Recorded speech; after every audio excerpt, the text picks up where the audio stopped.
कटोगढ़ के वासी सदगुरु के चरणों में इस दास का कोटि कोटि नमन एवं इस सत्संग में उपस्थित समस्त भक्तों और महापुरुषों को भी इस दास की ओर से कोटि कोटि नमन।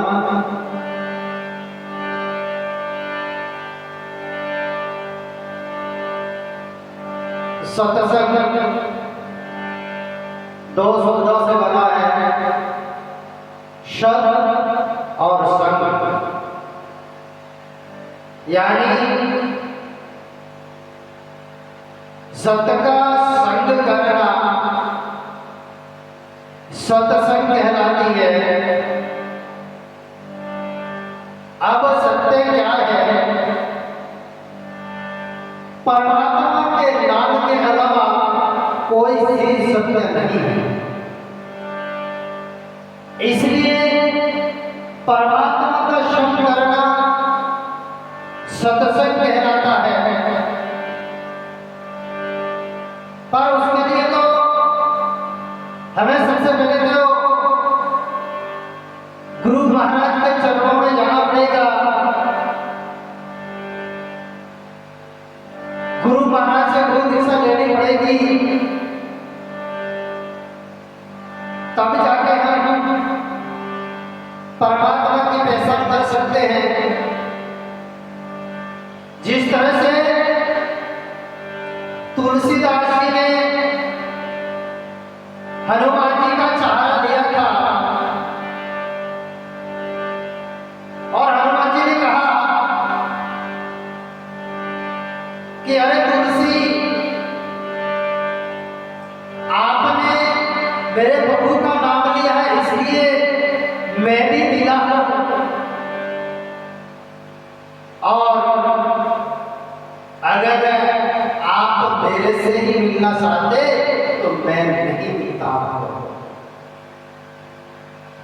और हनुमान जी ने तुलसीदास को कहा कि तुलसी, आप चित्रकूट पर आ जाना और वहां चंदन खींचना और आने और जाने वालों को तिलक करना, पर नजर मेरी तरफ रखना। सुबह तुलसीदास चित्रकूट पर चले गए। चित्रकूट पर चले गए और आने और जाने वालों का तिलक करते रहे, पर नजर हनुमान जी की तरफ। हनुमान जी ने कहा था कि मेरे प्रभु श्री राम बालक रूप में आएंगे और मैं जैसे ही आएंगे और मैं इशारा करूंगा, आप उनके चरण पकड़ लेना। वह दयालु है, वह कृपालु, आपका जीवन का उद्धार करेंगे। तुलसीदास आने और जाने वालों के तिलक करता है, पर नजर हनुमान जी की तरफ। जैसे ही प्रभु श्री राम बालक रूप में आए और हनुमान जी ने इशारा किया कि ये ही है, पकड़ ले चरण। जैसे ही हनुमान जी ने इशारा किया, फट से तुलसीदास ने चरण पकड़ लिए और प्रभु श्री राम कहने लगे, अरे दादाजी, अरे काका जी, मेरे शरण क्यों पकड़ रहे हो? तुलसीदास ने कहा कि प्रभु की अभी तो सब कपट मत करो, असलियत रूप में आओ और इसी दास की प्यास बुझाओ, इस दास का दर्शन दो।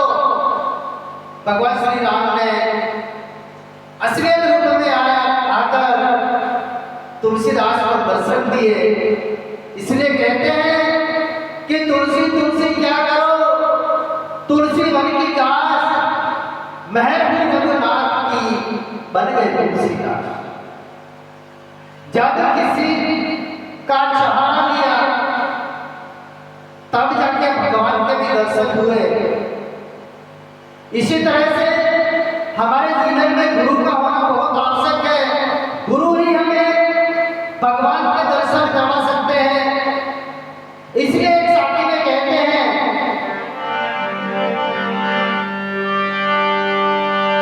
गुरु गोविंद दोनों खड़े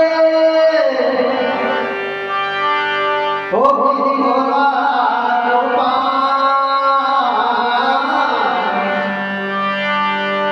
बलिहारी मारा सतगुरुदेव हे गोविंदियो रे मला।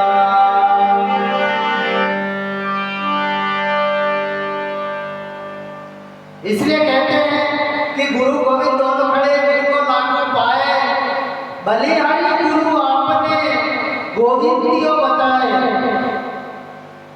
यानी शिष्य के सामने गुरु और भगवान दोनों खड़े हैं। शिष्य में दुविधा है कि मैं सबसे पहले किसको प्रणाम कराऊं। शिष्य विचार करता है कि मैं सबसे पहले तो भगवान को प्रणाम करूं, क्योंकि भगवान ने ही मुझे बनाया है।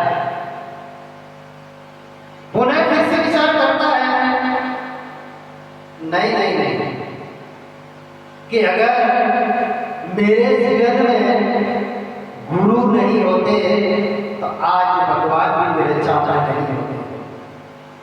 ऐसा विचार करके शिष्य है गुरु के चरण में जाकर वंदन करते हैं, गुरु को प्रणाम करते हैं।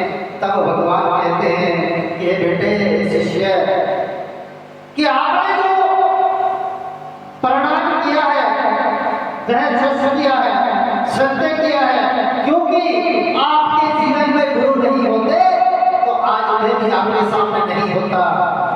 इसी तरह से महापुरुष कहते हैं कि गुरु का दर्जा तो भगवान से भी ऊंचा दर्जा माना गया है, और गुरु के जो मुख से जो शब्द निकलते हैं वह मंत्र के समान होते हैं। इसलिए कहते हैं कि ध्यान मूलक गुरु मूर्ति, पूजा मूलक गुरु पदम, मंत्र मूलक गुरु वाक्य, मोक्ष मूलक गुरु कृपा। इसलिए महापुरुष कहते हैं कि हमें गुरु का ध्यान, गुरु के मूर्ति का ध्यान करना चाहिए, और गुरु के जो मुख से शब्द निकलते हैं वह मंत्र के समान है, और गुरु का जो अपने माथे पर हाथ भी अड़ गया, हाथ रख दिया तो मोक्ष के समान है। इसलिए महापुरुष कहते हैं कि गुरु होते हैं वो है, गुरु होते हैं शिष्य के ऊपर अगर दृष्टि भी डालते हैं तो भी शिष्य का जीवन का कल्याण हो जाता है। इतनी ताकत सदगुरु में होती है। अरे भाइयों, 1 रुपए वाली गोली पूरे शरीर के बुखार को खत्म कर देती है, पूरे शरीर के रोग को खत्म कर देती है। तो ये तो सदगुरु है भाइयों, और सदगुरु का एक शब्द भवसागर से पार कर देता है, भवसागर से पार कर देता है।